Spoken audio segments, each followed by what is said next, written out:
We can talk about how there are people out there defending the person who illegally gave my child alcohol.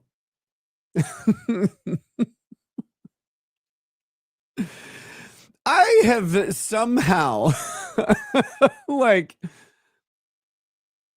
whoo, boy, I pissed a lot of people off. They're willing to defend someone who did that. That's amazing. They're like, yeah, well, it's your fault. How? The person you hired to take care of your kids while you're gone? Yeah, you should have been around instead of having that person there. But sorry to have a job. I don't know. Shifting the blame? No, that it's not shifting the blame at all. What I did was what I did. I've literally gone before the court under oath and said exactly what it was. Took responsibility for it entirely.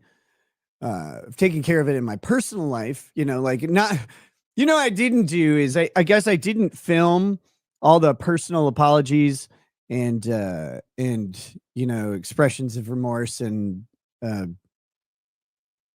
like I didn't do that and air them to the world. I guess I should have done that individually to like each one of my children, to my wife, to my parents. I'm not going to apologize to my in-laws, them, the ones who literally the community that reported me were not the community at all. And that story I may elaborate on at some point, but not today. But yeah, those people don't get apologies from me. Not in the slightest.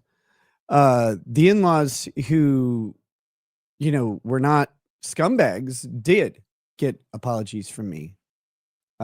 Because I did let some of them down. Of course.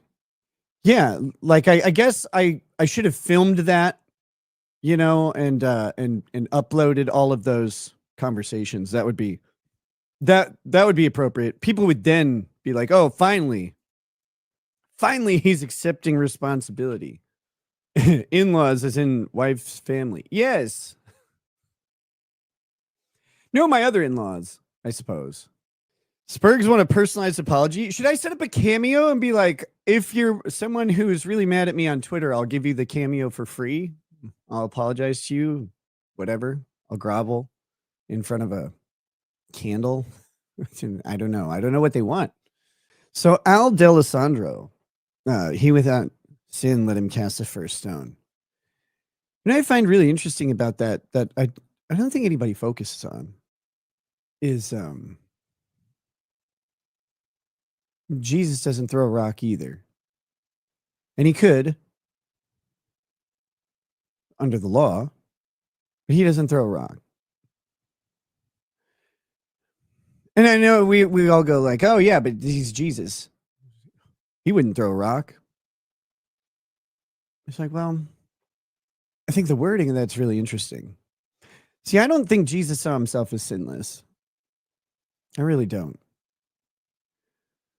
I don't know if it would be humility, or anything. I guess it's man's job to venerate God. It's not God's job to venerate himself. And I don't think Jesus did. I think it is a really powerful line, honestly. And I do find it weird that people are so allergic to the idea of Jesus meeting us where we are. I mean, that was the whole point of coming down as man, was to meet us where we are. And they're like, yeah, but he was above everybody.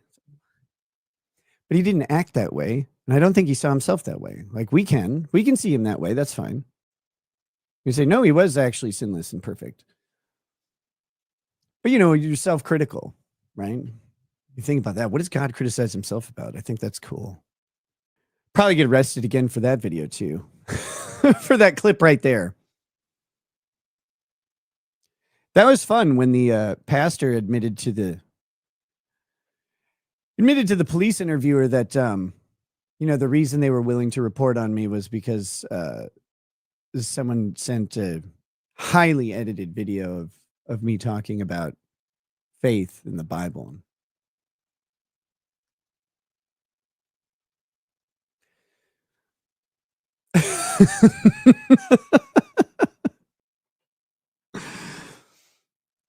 Fantastic.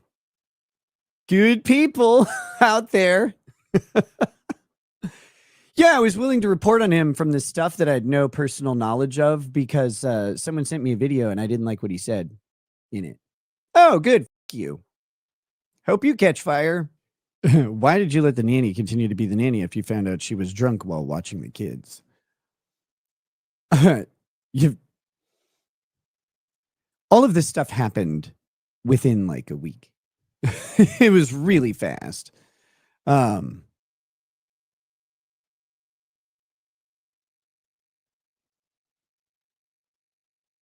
I don't know, like how you fire someone faster, but it was crazy.